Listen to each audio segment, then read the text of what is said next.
ওই মুহূর্তে একটাই সংগঠন ছিল যেটা হাসিনার চেয়ারকে চ্যালেঞ্জ করতে পারে, সেটা ছিল জাতীয়তাবাদী ছাত্রদল। কেউ কাউরে ছেড়ে যান নাই, লাইনটার সাথে 5টা শহীদের রক্ত মিশে আছে।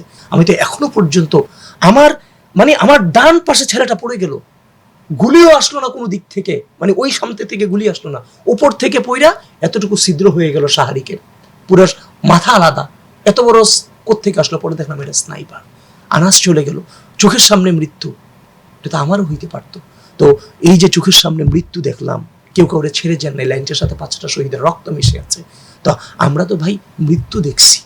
এরপরও যদি বলা হয় যুদ্ধে রণাঙ্গনে যুদ্ধ করার পরে ছাত্র জনতা, আমি এটা উচ্চারণ করতে চাই না, কিন্তু উচ্চারণ করতে হয় যখন এই বিভক্তিগুলো আসে। ছাত্রদলের 143 জন সমর্থক নেতাকর্মী মারা গেল, টোটাল বিএনপির প্রায় অনেক নেতাকর্মী মারা গেল, সামগ্রিকভাবে 2000 ছাত্র জনতা মারা গেল।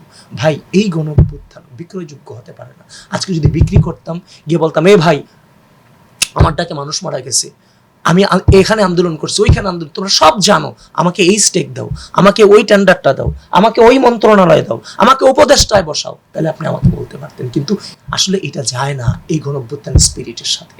আমরা কেন করছি? একটা বৈষম্যহীন বাংলাদেশ বিনির্মাণ করার জন্য। এটা একক ভাগিদার কেউ না। আজকে যদি ওই রিক্সাওয়ালাটা নেমে না আসতো, আজকে যদি ওই মানুষটা আপনাকে সাপোর্ট না করতো, এই গণঅভ্যুত্থানের সবচেয়ে নিম্ন সমর্থনটাও যদি থাকে, সেটা হচ্ছে আপনাকে সমর্থন করা বাংলাদেশের মানুষ, যেটার সংখ্যা সবচেয়ে বেশি ছিল।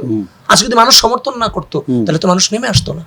এই যে 19 তারিখ সরকার আপনাদের টিভির সবগুলো টিভিকে নিয়ন্ত্রণ করে শিরোনাম ভাসতেছিল গার্ডিয়ানদের উদ্দেশ্যে, আপনারা আপনাদের ছেলে মেয়েদেরকে কন্ট্রোল করেন, কোনো অঘটনা ঘটলে সরকার তা দায় নেবে না।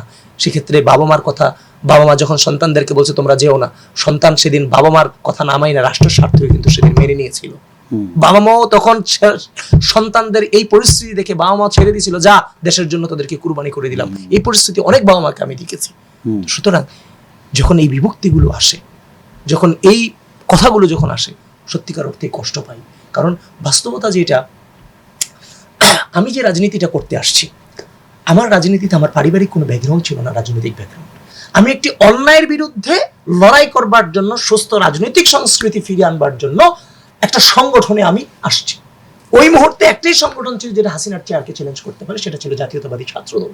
তার মানে আমার এখানে কিন্তু নিঃস্বার্থভাবে আমার এই রাজনীতিতে আসা একটা সুস্থ রাজনৈতিক সংস্কৃতি প্রচলনের উদ্দেশ্যে।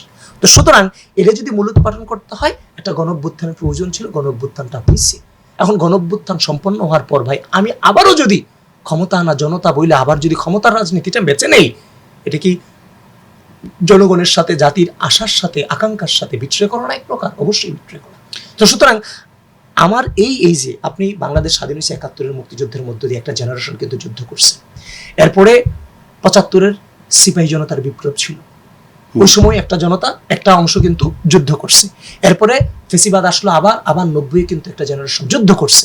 এই 90-এর পরে আরেকটা স্বৈরাচার আসার পরে আমার এই জেনারেশন কিন্তু যুদ্ধ করছে, এবং ওই যুদ্ধে আমি ছিলাম। এটাই হচ্ছে আমার জীবনের সবচেয়ে বড় অর্জন।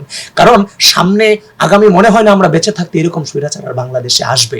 সুতরাং আমার এই যেটুকু দায়িত্ব আমার রাষ্ট্রের জন্য প্রয়োজন ছিল, আমি কিন্তু ভাই আমার জায়গা থেকে শতভাগ আমি আমার দায়িত্ব পালন করেছি।